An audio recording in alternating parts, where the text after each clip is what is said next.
All right, on this episode of Bowks Talking Bouts, excited to be talking to an individual set to headline BYB 12 London Brawl, the BYB welterweight title, as well as Police Gazette World Diamond Belt. Both of those are on the line, and we've got Carlos Guerra and Seth Shaffer getting out there and testing skills, and happy to be welcoming Seth on the show for the first time. How's your day going so far, man? You feeling good with it being fight week and all? Yeah, it's just another day for me, another fight. So, not my first rodeo. So I'm feeling good like I possibly feel. So I'm ready to put on a show. Some fun. Yeah, and I was checking out a post-fight interview you did after the last go-around there, and it seemed like you were calling specifically for Guerra as the next opponent there, and, I mean, obviously that came into place, and in a fight where there's a couple titles on the line, no less. Like, how happy are you to see all of this kind of come to fruition? I would think you'd feel like you got your exact way in that situation. I don't know. I don't want to come off of like I'm some kind of next mystic Mac, but I don't know. I can read between the lines, and I kind of already seen Guerra coming up. It's kind of funny. So like BYB 8, my debut. I was the very first one in the locker. This was blue corner, and he was blue corner too. But I was the very first one there. And he's come. It's had like eye-to-eye connection, and I don't know if you watch anime or whatever, and when two like avid like eye-to-eye connection, and like they show like a little lightning bolt thing, like how like they're just kind of displaying. Like we had like literally that moment, and it already clicked in my head like I'm this guy down, I know it, and like I didn't say anything about him. I didn't know who was. Just going off of my experience and seeing fighters, I could kind of figure he was in my weight class.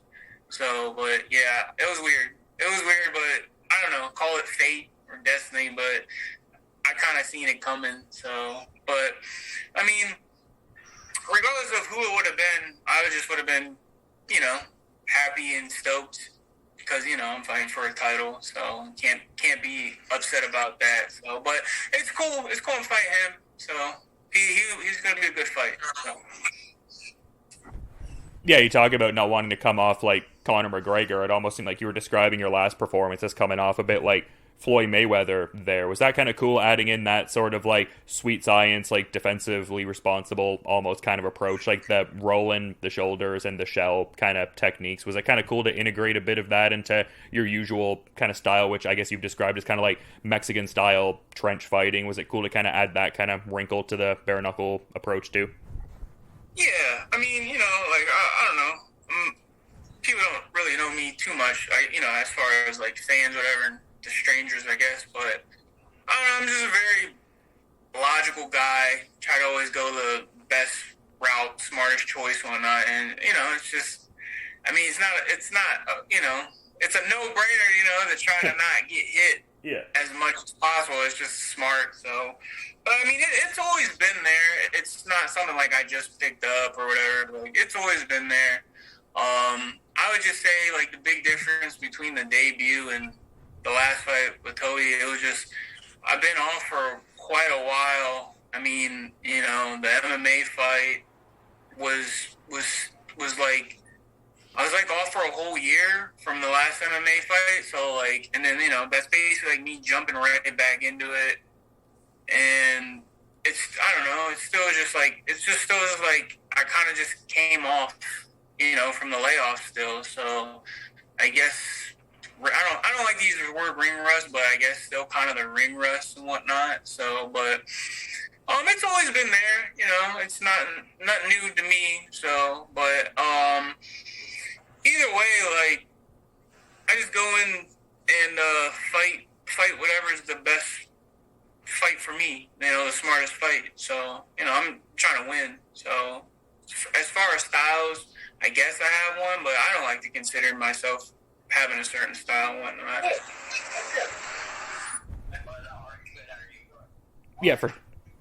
Yeah, for sure. And you've got that record in bare knuckle now 2-0, so definitely, staying in that trend of, being unbeaten so far there, but it seems like, we were talking about like the, logic component, like the fight IQ kind of part of it. Like how much of that variable is like, I guess, a key part of your game, just having like that strong fight IQ behind everything you're doing physically? I mean, it's very important. I don't want to, I want to put, like, make categories, like, this is more important than that. I just try to be well-rounded. So, but, like, I mean, even as far as IQ, there's just going to be moments where, like, you just gotta dig deep, get gritty, like, I would say just the will to win. There's just going to be points like that. So, but, always, like I said, always just trying to fight smart. So, but even then, that's not going to be, everything. Everything that's, not everything, but it's not going to be the only thing that's going to help you, get the win. So. Yeah, for sure. And I mean, yeah, it seems like there's, a lot going into this fight here and everything. Like, it seemed like you got some recent work in LA with Zab Judah there per the Instagram there. Like, what was the nature of that kind of link up there? Were you able to, pick Zab's brain a little bit? Can you kind of talk about that? Because that looked pretty cool. Oh, yeah. I mean, the man's a legend, 6-time world champion, fought, the who's of welterweight. So it was just like, I don't even know how to, subscribe. See, I can't even come up with words. Like, it's still like, even when I think about it, it's like still so surreal. But obviously, it was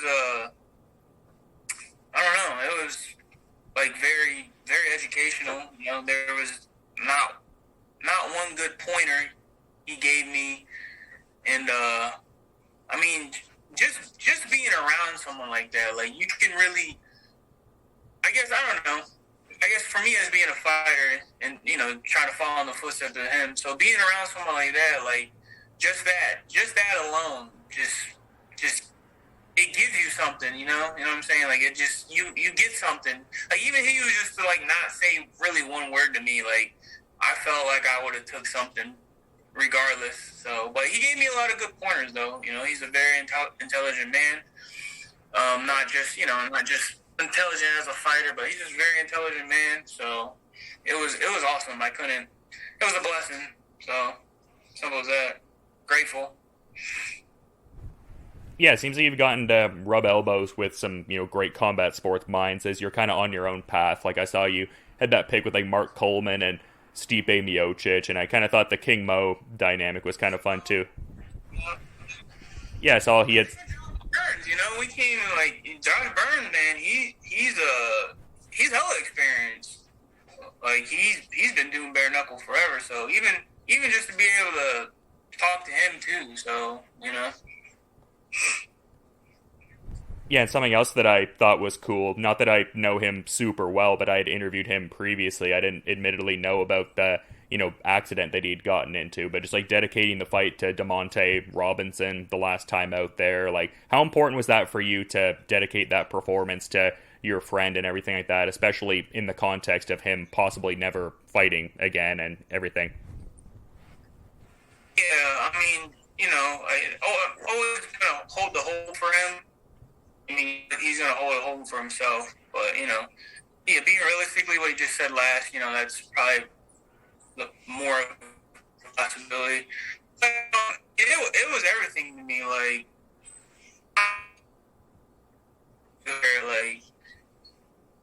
even if, we just say I was about to be, like, the end-all, be-all fight of, like, financially, like, it still would have just been more priority in my concern just to get the win for him because, I don't know, there was a point, it was like during the off, there was a point where I was just about to just be done with all this, and then, one of my coaches brought that up. He's like, you're just going to be done with all this, and then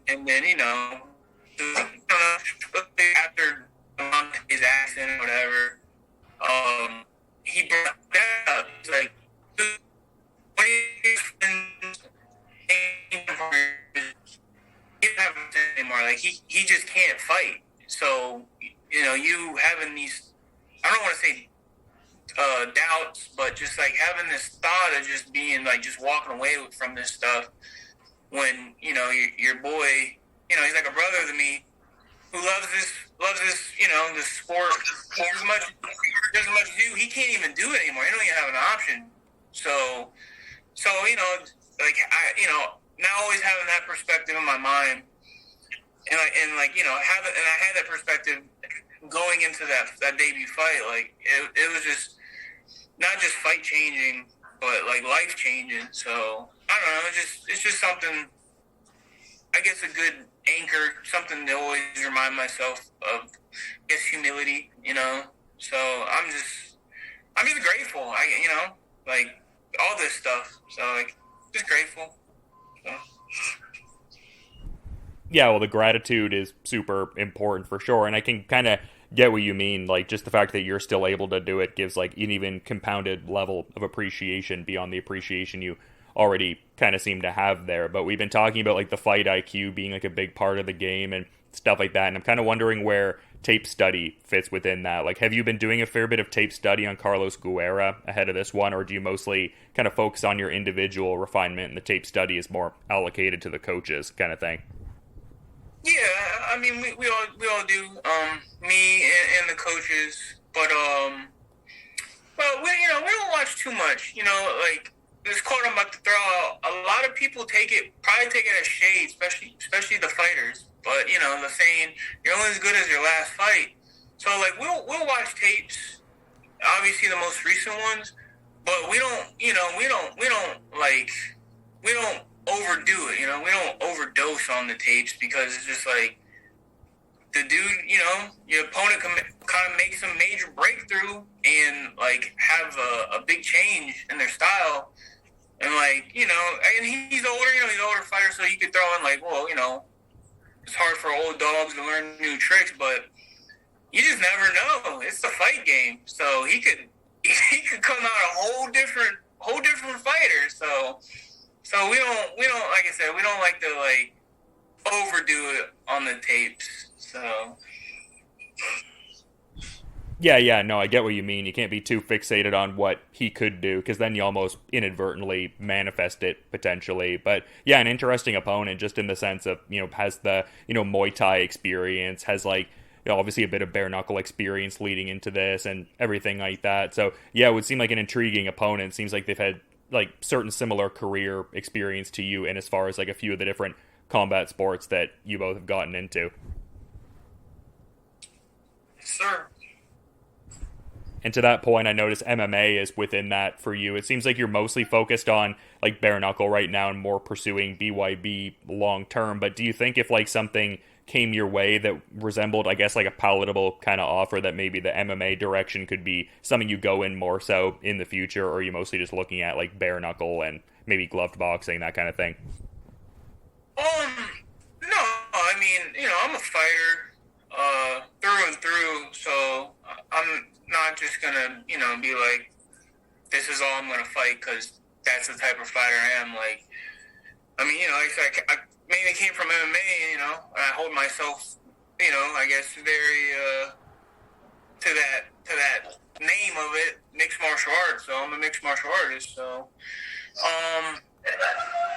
if it just makes sense, if it's basically in the team's best interest to go do an MMA fight or what, or even it's so weird to say regular boxing, but I guess regular boxing fight, then we'll go do it. So, because like I said, for me, at the end of the day, I'm a fighter. So I'm going to fight because I love to fight. And, and now I'm a professional, like, and I really hold that name serious. So, and like I said, basically, as what I mean by that, as a professional, I have a team. I have to take care of them just as much as they take care of me. So, like I said, if it's MMA, makes a lot of sense and it's just very beneficial for the team, then I'll go do it. So, because like I said, at the end of the day, it's a fight for me. So I'm gonna have fun. So. Yeah, I can understand what you're laying out there, but something I also saw on your Instagram that I thought was fun. It seemed like you were out in Puerto Rico a little bit ago and were noticed by a family there who I guess seemed familiar with like BYB Extreme and everything like that. It seemed like you guys posed for a pic. Were you out there training and getting in work in Puerto Rico ahead of this fight, or what was the nature of you being there, I suppose? No, that was vacation. One of my coaches made a move there for like work and stuff. He got some better work over there and stuff like that. So that was just vacation for me because he just wanted me to come out. Because he fell in love with it. He was very stoked and fell in love with it, and he just thought I would really enjoy it too, which I did. PR is a cool place. Puerto Rican people were really cool, very very friendly and stuff. But yeah, that was like my very first experience of not being like at home, being the whole, like people around here know me because I lived here all my life and stuff like that. And I've been doing this, obviously, when you fight, you're in the local scene. So from OG NAF days, people around here know me. So, but yeah, that was like my first experience, not being around like in the fight promotion because I have a fight, like just completely, I'm just Seth.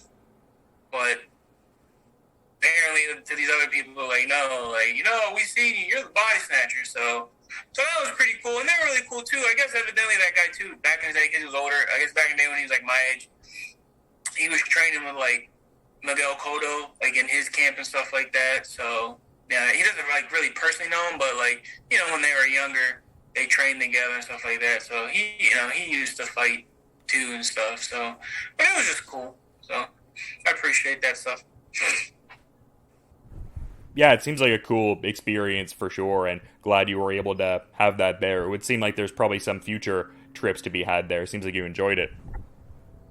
Yeah, I'll definitely be going there, here and there. So hopefully I can get in contact. I haven't gotten in contact. Hopefully I can get in contact with Miguel Cotto. So I'm kind of on like a bit of like a bucket list to meet, these fine gentlemen that have paved the way for me. So, because like one of the ones, it's gonna be no surprise, but one of my all-time favorites was Ali, and it's just like I'm never gonna get to meet the man. So I'm just trying to hurry up and meet him before I'm not able to ever meet him. So. Yeah, for sure, and hopefully that's something that can come to fruition sooner rather than later. But, the theme from the top, I want to be mindful of your time and schedule and everything, just with it being fight week and everything. But just wanted to, put the ball in your court, Seth, if there's maybe anything you might want to just kind of add as like a parting thought as we're wrapping up here. No, not really. I don't know. I guess because I'm still fairly young, so, if people have been kind of paying attention, you should be seeing, like, as of right now, the evolving of me, I feel like I'm coming into, I guess, really being a man, so, you're going to see a lot more, I guess, I don't know, more professionalism and just trying to take care, trying to take care of business, trying to take care of my people and anyone else, I can help out and stuff like that. So, but, that's as far as me as a person, as, an individual as my character. But as far as the fight, you're definitely not going to want to miss that. Trust me. For me, I'm a fighter, obviously, but I also like to put into, like, I'm a showman, and, like, really the show comes first. So, I'm definitely going to put on a show, like I've said before. And, and me, I love the limelight, I'm pretty sure a lot of people do, but, like, I feel like it gives me more than normal. Like, it just gives me more energy and just gives me more drive to just be better. So, I'm telling you, you're not going to want to miss this fight. It's going to be very, very entertaining. So, tune in. Yeah, I think if anyone's seen yourself and Carlos Guerra previously compete, I think very much they can agree with that. And it's going to be a very compelling fight on October 16th at BYB 12. So I appreciate you making a bit of time before this fight for the BYB welterweight and Police Gazette World Diamond belts. Definitely a big fight. So to reiterate, cool to get your insights ahead of it. But yeah, you enjoy the rest of your day there, Seth, and looking forward to checking out the fight when it goes down too. Yes, sir. Thank you for having me, and you have a good day.